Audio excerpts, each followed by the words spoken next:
Mesdames et messieurs. Yo, salut les héroïnes et les héros, nous allons parler de Frantz Fanon en manga, qu'est-ce que ça vaut?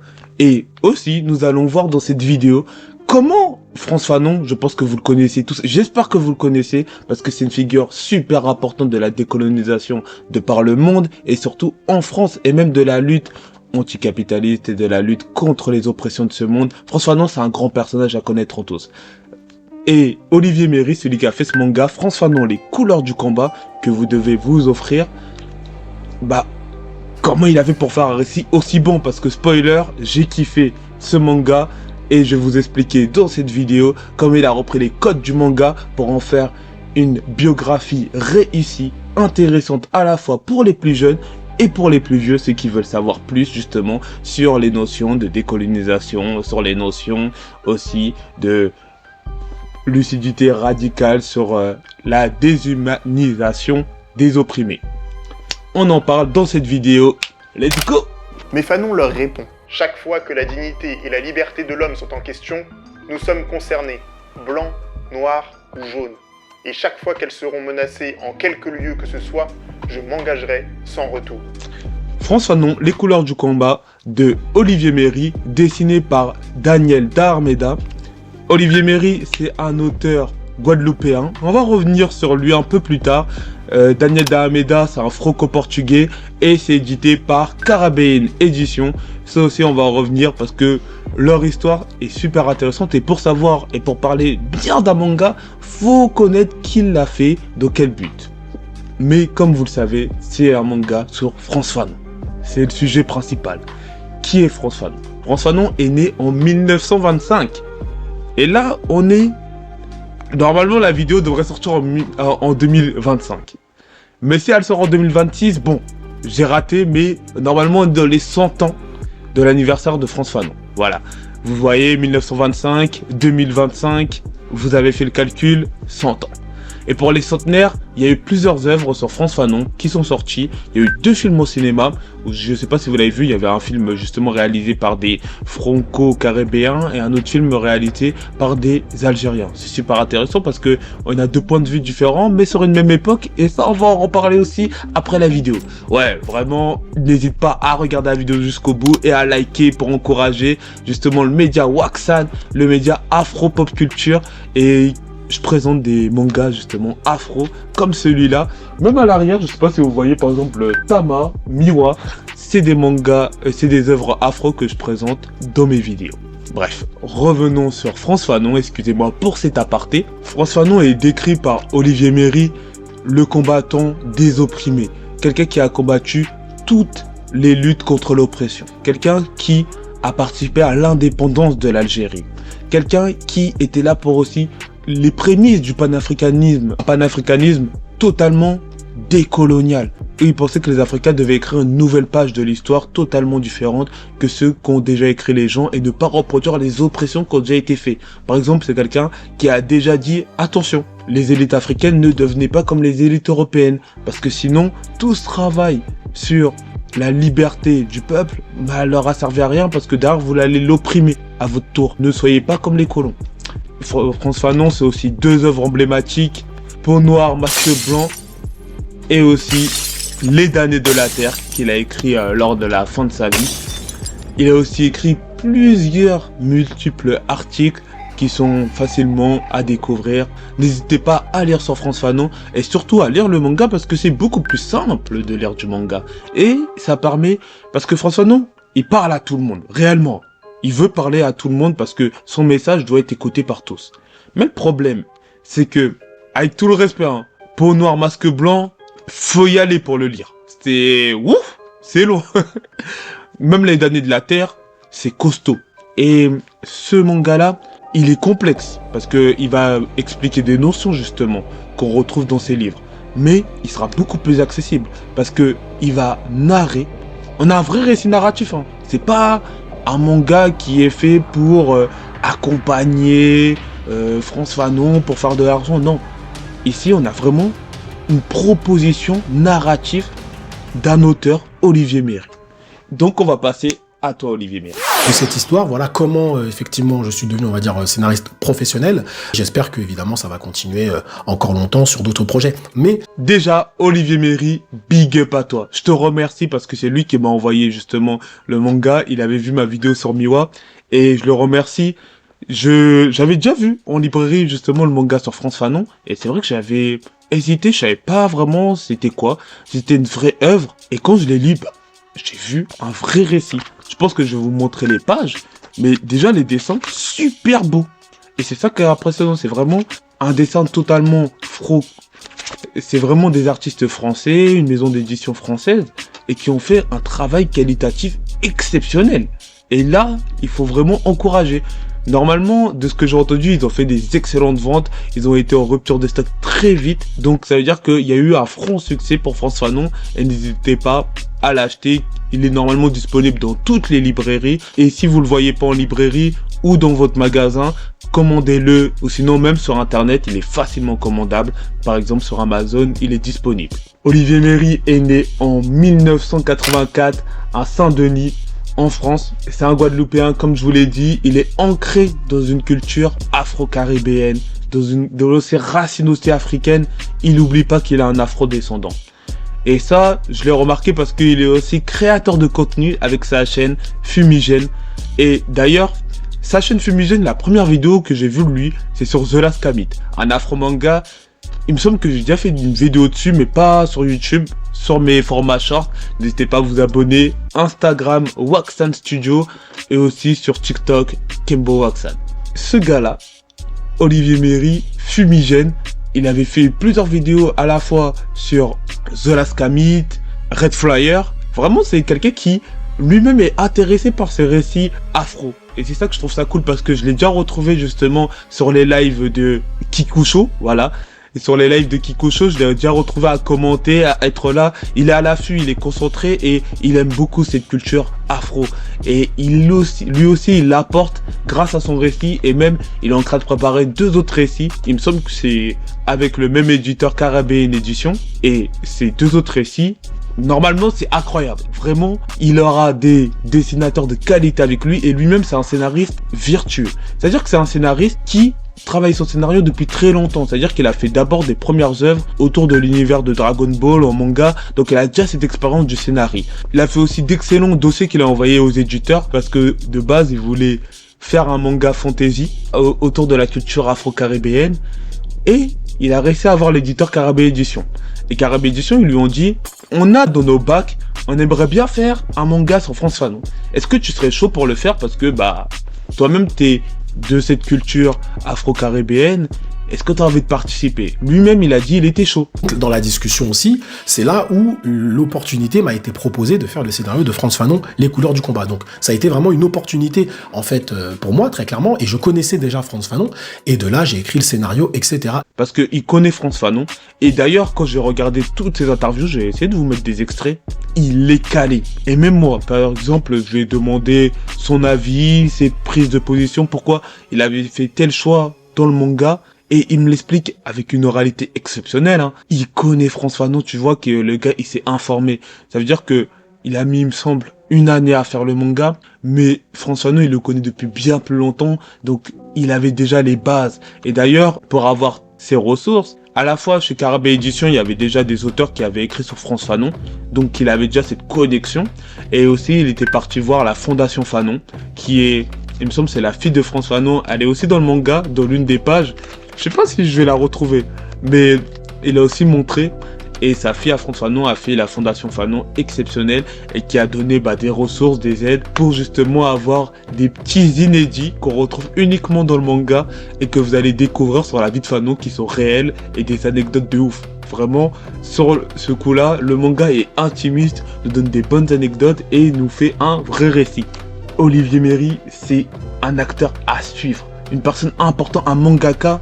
Je pense, dans l'avenir, ça va être un grand nom du manga afro. Et là, il faudra que les jeunes suivent son parcours et suivent ce qu'il a fait dans Frantz Fanon, Les couleurs du combat, parce que c'est un exemple de comment vous pouvez parler d'une grande personnalité, d'un grand nom de l'histoire afro-descendante et de la lutte décoloniale, de la lutte contre l'oppression. Et si vous voulez parler de ce genre de personnages, de ce genre d'acteurs de l'histoire comme Thomas Sankara, je pense, ou même le Chevalier Saint-Georges, Olivier Méry va aussi nous en faire un manga de la même trempe que ce Fanon, les couleurs du combat. C'est pour ça que dans les prochains mois et les prochaines années, il va y avoir pas mal de sorties manga que j'aurai scénarisé. Il y aura le Chevalier Saint-Georges qui lui a déjà été terminé de mon côté et mon frérot Daniel il est dessus. Relisez cette œuvre, Frantz Fanon, parce que là, je vais vous parler comment il a fait pour que Fanon soit ancré dans le monomythe, c'est-à-dire qu'il a utilisé vraiment les 5 étapes du monomythe. Il a fait vraiment de Fanon à la fois le héros de cette histoire, à la fois comme un Luffy dans One Piece, comme un Deku dans My Hero Academia, et c'est vraiment passionnant à faire.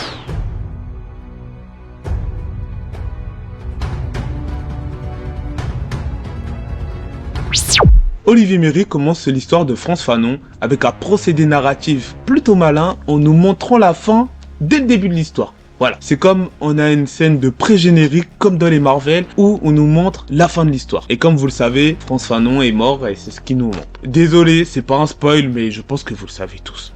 Normalement en fait. Donc déjà on est sur une scène touchante qui nous prend un peu au tri. D'ailleurs, il y a un personnage qui est un peu intriguant. Il y a quelqu'un de la CIA qui est à l'hôpital. Pourquoi il y a quelqu'un de la CIA à l'hôpital? Je me pose encore la question, mais c'est intéressant d'avoir fait cet ajout-là. Et après, on a le vrai début, le vrai épilogue de l'histoire. Et on a Frantz Fanon en train de jouer au foot dans le sable et une présentation. On est dans la Martinique de 1943. C'est-à-dire qu'on est lors de la Seconde Guerre mondiale. La Martinique est placée sous le régime de Vichy. Vous le savez, le régime de Vichy, c'est... Les nazis avaient pris le pouvoir de la France lors de la Seconde Guerre mondiale. Et là, c'était un régime tyrannique. Surtout quand tu es une personne de la couleur de peau noire aussi. Tu es quelqu'un qui est considéré des outre-mer. Ils sont sous la réprimande de Vichy. C'est-à-dire qu'ils ont la réprimande qu'ils avaient auparavant. Déjà à l'époque de l'esclavage. Mais on rajoute à cela une réprimande nazie. C'est compliqué pour les Martiniquais de l'époque. Frantz Fanon s'ancre là. Mais le début du manga est plutôt heureux parce qu'on a une séance de football.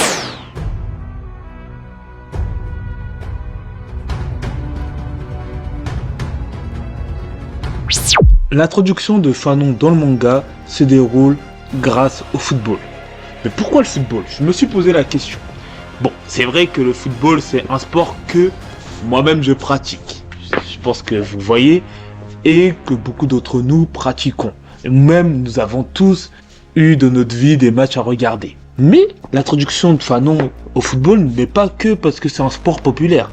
En plus de la popularité du football, il faut dire que c'est un sport d'action, mais aussi de valeurs. Donc, nous avons directement des valeurs comme le fait de jouer ensemble, en communauté. Frantz qui joue avec son frère Joby. Et ça vraiment c'était cool parce qu'on a l'introduction de son frère qui est naturelle grâce au football. Nous avons aussi l'introduction ici de la langue du créole, le créole martiniquais. Et ça, c'est vraiment cool parce que on est immergé directement dans le manga grâce à la langue, naturellement. Là, on se sent avec eux, les petits sont en train de jouer, ils sont en train de parler leur langue et ils sont en train d'être contents parce que Frantz Fanon prend le lead et marque un but. Et donc ici, nous avons la personnalité de Fanon qui vient, un leader, quelqu'un qui a du tact, qui a des dires. Et même on sent sa rage de vaincre. Fanon souvent est décrit comme quelqu'un qui était très dur. En tout cas, il se battait pour de vrai. Il allait jusqu'au bout de ses actes. Et là, à la fin, bon, sans spoiler, il marque un but. Et Nzambe, ça montre que le football est une part importante pour le manga dans sa narration et même dans son dessin. Le dessin de football, je sais pas s'il a été inspiré par Blue Lock parce que je sais que, en tout cas, Olivier Méry, lui, il fait beaucoup de vidéos sur Blue Lock. Donc j'imagine qu'il a été un peu inspiré pour faire les cases parce qu'à un moment il y a une case où il y a tous les personnages qui regardent Fanon en train de tirer ou Fanon qui marque et là on a la réaction des gens. Bah ça ressemblait énormément à Blue Lock dans la composition de la planche. Ça c'est vraiment cool. Et c'est des choses qu'on voit aussi par la suite du manga où la composition des planches est excellente et on voit des très bonnes inspirations à d'autres œuvres super connues. Parce que on sait très bien, Frantz Fanon, les couleurs du combat n'a pas inventé le manga.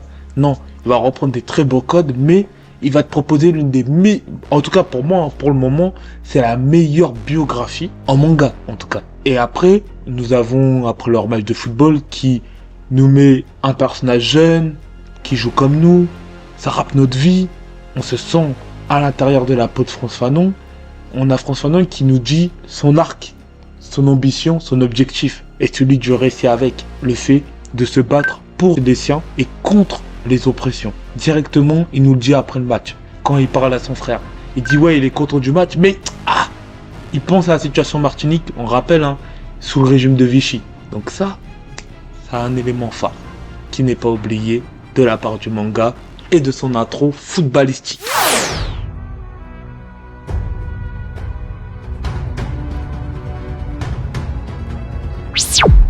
On termine après le football, on a cette séance qui est très intéressante, c'est le retour avec sa famille. C'est-à-dire on a des petits paragraphes, on a des petits encadrés où il y a marqué « Famille de Fanon ». On nous présente rapidement 2-3 lignes qui sont sa famille. C'est qui est intéressant parce qu'on a à la fois vraiment ce côté biographie. On n'oublie pas de présenter les acteurs, de nous dire qui est son frère, qui ils sont, dans quoi ils s'ancrent. C'est vraiment intéressant, mais c'est en petit aparté. C'est-à-dire que c'est rapide, on sait où se situe l'action et on y va. Et donc on a le repas de famille qui est super ludique. Ça veut dire que là, à ce moment-là, on a un côté très narratif. Tu sais, on a une famille les 2 enfants, ils nous parlent de leur match de foot qu'ils ont fait l'après-midi. Ça rigole. Tu vois, on voit les sœurs, elles rigolent à table. Il y a vraiment une ambiance très festive. Mais après, le sujet de ce qui se passe actuellement en Martinique vient à la table et ça devient lourd. On sent que c'est un peu tendu. On sent que, par exemple, les parents de Fanon, ils veulent pas s'impliquer dedans parce qu'ils savent que ce qui se passe lors de la Seconde Guerre mondiale, c'est très compliqué. Et Fanon, lui, on sent il y a quelque chose en lui. Il veut se battre, justement, contre ces inégalités et même pour ce qui se passe actuellement en France. Et on a ce qui se passe, pour moi, l'un des éléments où je me suis dit que Olivier Méry est exceptionnel en tant que narrateur, c'est le passage au lycée, à l'école. Parce que après il nous présente le lycée Victor Scholler. Et Victor Scholler, c'est pas un nom pris au hasard. C'est la personne qui est considérée dans les grands livres comme celui qui a, on va dire, terminé l'esclavage en Martinique. Mais vous imaginez bien, c'est pas aussi simpliste que ça l'histoire, et même qui il est. C'est-à-dire que ça a été une personne qui a été préfet de la Martinique et qui a, oui, signé le décret, mais pourquoi ? Comment ? Emmanuel Macron tweet « En abolissant l'esclavage, Victor Schœlcher a fait la grandeur de la France.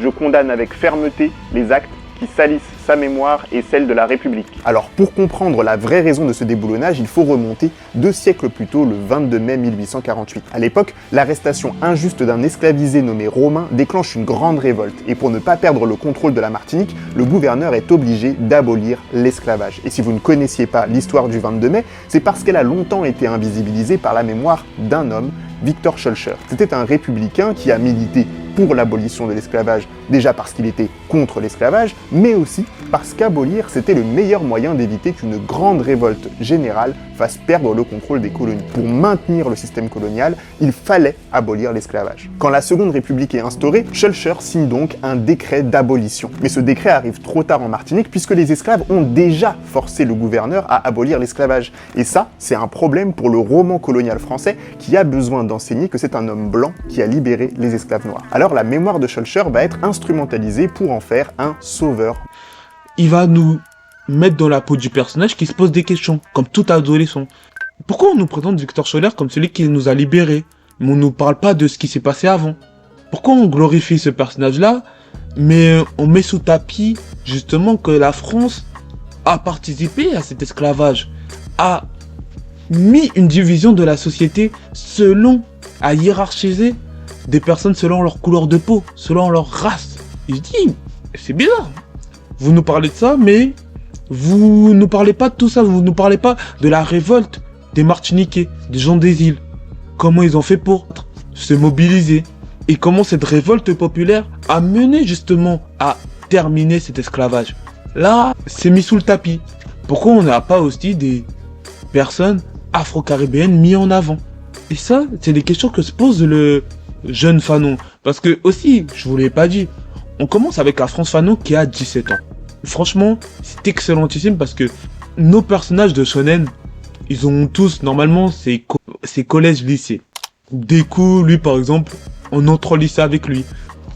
On a tous été au lycée, donc on sait ce que ça fait. Et quand on commence aussi le manga, My Hero Academia, je sais pas quand j'ai commencé, mais moi j'ai commencé My Hero Academia, il me semble que j'étais au lycée. Donc j'étais dans le bain avec le personnage, je grandis avec lui.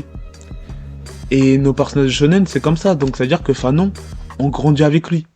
On comprend ses doutes.